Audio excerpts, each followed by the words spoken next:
There is no book that we can read as human beings that will be effective without applying the knowledge. Whether it be philosophical, political, technical, it doesn't really matter what kind of book it is. If we don't apply the knowledge in our daily activities or in activities in general, in our technical know-how as people, then the knowledge will be irrelevant. It will be just another memory, and a memory that isn't applied. And our brains are built out of applied memories, out of memories that were used, memories that were drawn upon in order to create certain things or to initiate certain activities, from the smallest to the biggest.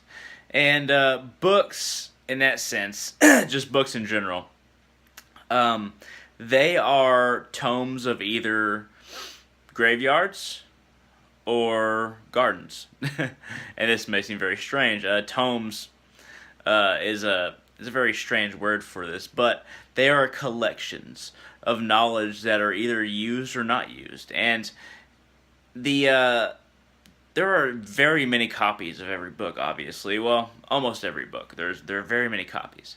And if one copy is used to simply supply a library with another edition, then that knowledge is not used. And it relies on the other editions of itself in order to continue its application in the real world.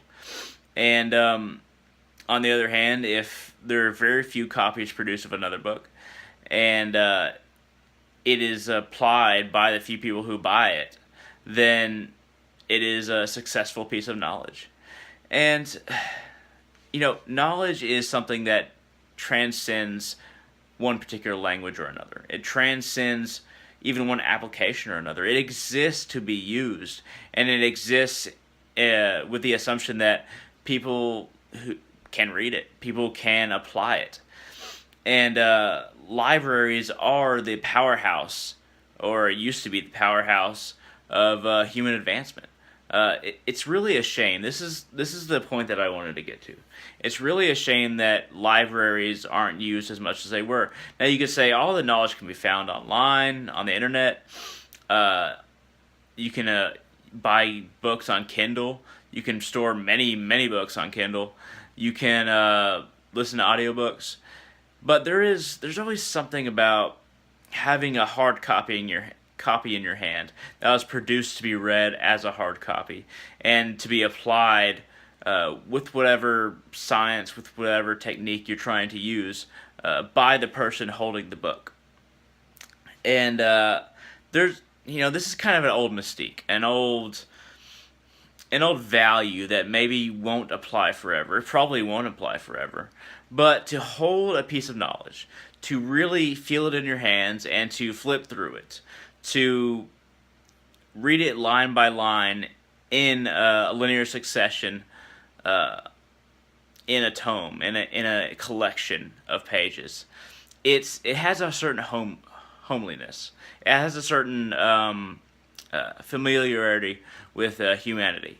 Humanity and books have gone a long way, have gone farther than the person who created paper ever imagined, farther than the person who even created a wood fire imagined, and we of course create books out of paper.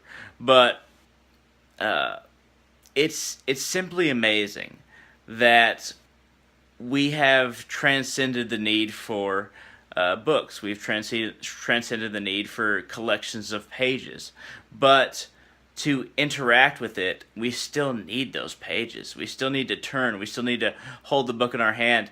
And we may not truly understand how being able to transfer knowledge from one source to ourselves, from a electronic device, or from a Kindle, or a collection of books in a single electronic source. We may not truly understand what it means for those things to transfer to us in these ways until centuries from now. Well, at the very least decades, but maybe even centuries from now. Because the interaction between ourselves and books is very valuable in and of itself, regardless of its efficiency.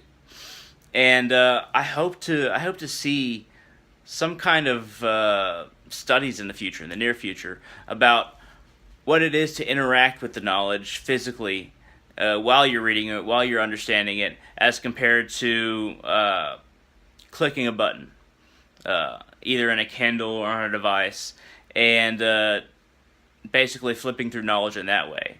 And reading in various different widths and sizes of fonts and things like that, not preset for you, not pre-dictated based on the literature we hold in our hands.